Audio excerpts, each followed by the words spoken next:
Hi friends, അപ്പോൾ നമ്മുടെ ഇന്നത്തെ വീഡിയോ വന്നേക്കുന്നത് ഒരു 3 kVA off grid system install ചെയ്യാൻ പോവാണ്. ഈ വീട്ടിൽ നമുക്ക് ഒരു 1 kVAയുടെ സാധാരണ ഒരു ഇൻവേർട്ടർ സിസ്റ്റമായിരുന്നു. അത് നമ്മൾ മാറ്റിയിട്ട് 3 kVA ഓഫ് ഗ്രിഡ് സിസ്റ്റമാണ്, 24 വോൾട്ട്. അപ്പോൾ നമ്മൾ ആദ്യം വന്നിട്ട് ഇൻവേർട്ടർ സെറ്റ് ചെയ്തു, ബാറ്ററി ഇൻവേർട്ടർ സെറ്റ് ചെയ്ത് നോർമൽ ഇൻവേർട്ടർ ആക്കി മാറ്റി. കാരണം വർക്ക് നടന്നുകൊണ്ട സമയത്ത് കറണ്ടും ഒക്കെ പോയി കഴിഞ്ഞാൽ നമുക്ക് ഉപയോഗിക്കാനും, കൂടാതെ ബാറ്ററിക്ക് ഗ്രാവിറ്റി ആയി നോർമൽ ചാർജിങ് കൊടുക്കാനും കൂടിയാണ് ഇങ്ങനെ ചെയ്തേക്കുന്നത്. അപ്പം ആ ഒരു പരിപാടി നമ്മുടെ തീർന്നു. അപ്പം ഇൻവേർട്ടറിൻ്റെ ബാറ്ററിയുടെ ഡീറ്റെയിൽസ് നമുക്ക് കാണാം. SPS-ൻ്റെ ഒരു 3 kVA ഓഫ് ഗ്രിഡ് സിസ്റ്റമാണ് ചെയ്തേക്കുന്നത്. അപ്പോൾ ഓറിയോൺ എന്ന് പറഞ്ഞ കമ്പനിയുടെ 200H C10 സോളാർ ബാറ്ററിയാണ് നമ്മളിവിടെ 2 എണ്ണം സെലക്ട് ചെയ്തേക്കുന്നത്. 24 വോൾട്ടാക്കി കണക്ട് ചെയ്തേക്കുന്നു. SPS-ൻ്റെ ഇൻവേർട്ടറാണ്. 2200 വാട്ട്സ് വരെ നമുക്ക് സഡൻലി നമുക്ക് മാക്സിമം ലോഡ് ചെയ്യാവുന്നൊരു കപ്പാസിറ്റി ഉള്ള ഒരു ഇൻവേർട്ടറാണ്. അപ്പം മെയിൻസ് ചാർജർ ഓണാണ്. ബാറ്ററി ഗ്രാവിറ്റിയൊക്കെ ഓക്കെ ആകാൻ വേണ്ടി നമ്മളത് ചാർജിങ് കൊടുത്തേക്കുവാണ്. ബാറ്ററിയുടെ വോൾട്ടേജ് 26.7 ആയിട്ടുണ്ട്. 6 ആമ്പിയറിൽ ചാർജിങ് നടന്നുകൊണ്ടിരിക്കുന്നു. മെയിൻസിൻ്റെ ലൈറ്റ് കത്തിയിട്ടുണ്ട്. ചാർജിങ് ഓണാണ്. പിന്നെ സിസ്റ്റം ഓണാക്കി കഴിയുമ്പോൾ സിസ്റ്റം ഓണെന്ന് കാണും. ബാറ്ററി ലോയർ റൈറ്റ് സൈഡിൽ ഓവർലോഡ് വരുമ്പോൾ ഉള്ള കത്താനുള്ള ഇൻഡിക്കേറ്റർ, സോളാർ മോഡിൽ യൂസ് ചെയ്യുമ്പോൾ ഉള്ളത് സോളാർ യൂസ്, UPS മോഡ്. ഇത്ര ഇൻഡിക്കേറ്ററാണ് LED കൊടുത്തേക്കുന്നത്. പിന്നെ എല്ലാ ചാർജിങ്ങിൻ്റെ ഡീറ്റെയിൽസും അതുപോലെ തന്നെ ഔട്ട്പുട്ടിൻ്റെ ഡീറ്റെയിൽസ് എല്ലാം ഡിസ്പ്ലേയിൽ കാണാം. ഇപ്പം സോളാർ മോഡായിട്ടുണ്ട്. സോളാർ മോഡിൻ്റെ ലൈറ്റ് കത്തി. ഇപ്പം KCB മോഡിലേക്ക് മാറി. KCB മോഡ് എന്ന് പറഞ്ഞാൽ ചാർജിങ് ഓൺ ആയിട്ടുണ്ട്. ഇപ്പം KCB ചാർജിങ്ങിലേക്ക് നടന്നുകൊണ്ടിരിക്കുന്നതാണ്.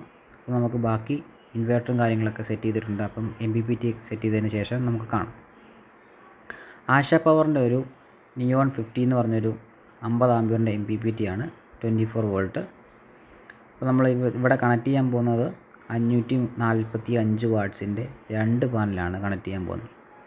അപ്പോൾ കണക്ട് ചെയ്തിട്ടുണ്ട്. SPV ആമ്പിയർ 2.8, ചാർജിങ് 8 ആംസിൽ ചാർജിങ് നടന്നുകൊണ്ടിരിക്കുന്നു. Solar voltage 73. കാരണം 5 മണിയാണ് സമയം.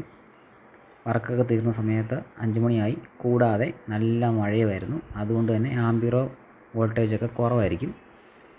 പിറ്റേ ദിവസം ആയിക്കഴിഞ്ഞാൽ നമുക്ക് കറക്റ്റ് ചാർജിങ് കാര്യങ്ങളൊക്കെ നടക്കുകയുള്ളൂ. MCB കൊടുത്തിട്ടുണ്ട് നമുക്ക് ഓൺ ഓഫും ചെയ്യാൻ വേണ്ടി. അപ്പോൾ അതിൽ നിന്ന് നമുക്ക് സോളാർ പാനലിൻ്റെ കണക്ഷൻ വന്നു. ബാറ്ററിയുടെ 10² mm DC കേബിൾ തന്നെ ഉപയോഗിച്ചേക്കുന്നത്. ബാക്കി AC ലൈനിൻ്റെ കാര്യങ്ങളെല്ലാം 2.5-ൻ്റെ വയറാണ് ഉപയോഗിച്ചേക്കുന്നത്. ഔട്ട്പുട്ട് 220 വോൾട്ട് ഉണ്ട്. 300 വാട്ട്സുള്ള അടുത്ത് നമുക്കിപ്പോൾ ലോഡ് നടക്കുന്നുണ്ട്. അതിൻ്റെ ബാക്കി ഹീറ്റും കാര്യങ്ങളൊക്കെ കാണിക്കുന്നുണ്ട്. സോളാർ മോഡ് എന്നുള്ള ലൈറ്റ് കത്തിയിട്ടുണ്ട്. സിസ്റ്റം ഓണാണ്. SPS കമ്പനി കാണിക്കുന്നു. മെയിൻസ് ഇല്ല. പിന്നെ സോളാർ മോഡ് ഓണെന്ന് എഴുതി കാണിക്കുന്നുണ്ട്. ബാറ്ററിയുടെ വോൾട്ടേജ് 25.6 വോൾട്ട്. ഇൻവേർട്ടർ ഓണാണെന്ന് കാണിക്കുന്നുണ്ട്. Output 220 volt. അപ്പോൾ ഇത് സോളാറിന് വേണ്ടി ഹെവി ഡ്യൂട്ടി ആയിട്ട് നിർമ്മിച്ചിരിക്കുന്ന ഒരു ഇൻവേർട്ടറാണ്. നമുക്ക് പാനലിൻ്റെ സ്പെക്ക് ഒന്ന് കാണാം. ബാറ്ററിയുടെ 545 വാട്ട്സിൻ്റെ 2 പാനലാണ് ഉപയോഗിച്ചിരിക്കുന്നത്. 49.76 വോൾട്ടാണ് VOC വരുന്നത്. 13 ആമ്പിയർ. നല്ല മഴയും കാറ്റൊക്കെ ആയിരുന്നു. മഴയത്താണ് വെൽഡിങ് നടക്കുന്നത്. അപ്പം മഴ കൊണ്ട് വർക്കും കാര്യങ്ങളൊക്കെ ഒത്തിരി താമസിച്ചിട്ടുണ്ടായിരുന്നു. അപ്പോൾ ഈ വർക്ക് ചെയ്തിരിക്കുന്ന വീടെന്ന് പറഞ്ഞാൽ എൻ്റെ ഫാദറിൻ്റെ ബ്രദറിൻ്റെ വീട്ടിലാണ്. അപ്പം ഫാദറിൻ്റെ ബ്രദർ തന്നെയാണ് വെൽഡിങ്ങും കാര്യങ്ങളൊക്കെ ചെയ്യുന്നത്. അദ്ദേഹത്തിൻ്റെ ഇളയ മകനാണ് അവിടെ കോട്ടിട്ട് നടക്കുന്നത്. അപ്പം ഇവരുടെ വീട്ടിലാണ് നമ്മൾ ഇൻസ്റ്റാൾ ചെയ്യുന്നത്. അപ്പം സ്വന്തമായിട്ട് നമ്മൾ ഇൻസ്റ്റാൾ ചെയ്യുന്നതുകൊണ്ട് തന്നെ കോസ്റ്റ് കുറച്ചുകൂടെ കുറയ്ക്കാൻ സാധിച്ചിട്ടുണ്ട്. പിന്നെ മഴയും കാര്യങ്ങളൊക്കെ ആയതുകൊണ്ട് തന്നെ ഒത്തിരി സമയം നഷ്ടം വന്നിട്ടുണ്ട്. മഴ കൂടാതെ നല്ല കാറ്റും ഉണ്ടായിരുന്നു. അപ്പോൾ ഒരുപാട് ബുദ്ധിമുട്ടിയിട്ടാണ് ഞങ്ങൾ ഈ വർക്ക് കംപ്ലീറ്റ് ചെയ്തേക്കുന്നത്. അവസാനം ഞങ്ങൾ പെയിൻറ്റ് കാര്യങ്ങളൊന്നും അടിച്ചിട്ടില്ല, അത് പിന്നത്തേക്ക് മാറ്റി. അപ്പം ഈ പാനലിൻ്റെ വേറൊരു പ്രത്യേകത എന്ന് പറഞ്ഞാൽ ബൈഫഷ്യൽ പാനലായതുകൊണ്ട് തന്നെ പാനലിൻ്റെ ഫ്രെയിമിൽ കൂടെ തന്നെയാണ് നമ്മൾ സ്ട്രക്ചർ ചെയ്തേക്കുന്നത്. ക്രോസായിട്ടൊന്നും നിഴൽ വരാൻ പാകത്തിനൊന്നും ചെയ്തിട്ടില്ല.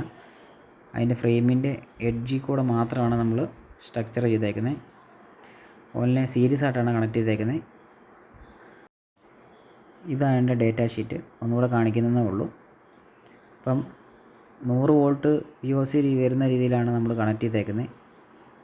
49 വോൾട്ടിൻ്റെ 2 പാനൽ സീരീസ് ആയിട്ട് കണക്ട് ചെയ്തിട്ടുണ്ട്. അത്യാവശ്യം നല്ല രീതിയിൽ വെയിൽ കിട്ടുന്നൊരു ഏരിയയാണ് സെലക്ട് ചെയ്തേക്കുന്നത്. രാവിലെ ഒരു 8 മണി തൊട്ട് 5-5:30 വരെ നമുക്ക് വെയിൽ കിട്ടുന്നൊരു ഏരിയയാണ്.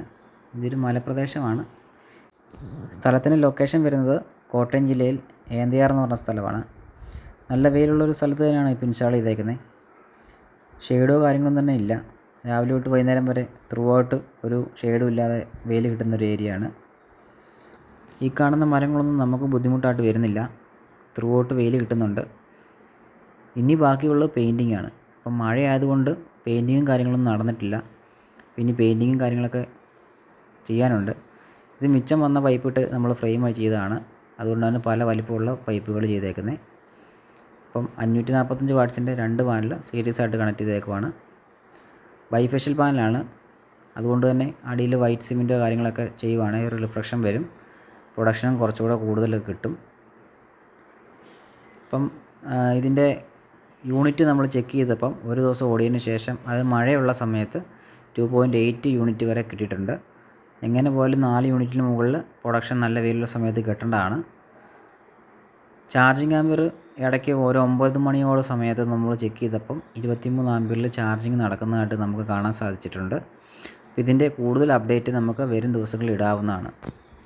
വർക്ക് കംപ്ലീറ്റ് ചെയ്തതിന് ശേഷം നമുക്കൊരു പുതിയൊരു വീഡിയോ ആയിട്ട് വീണ്ടും ചെയ്യാവുന്നതാണ്.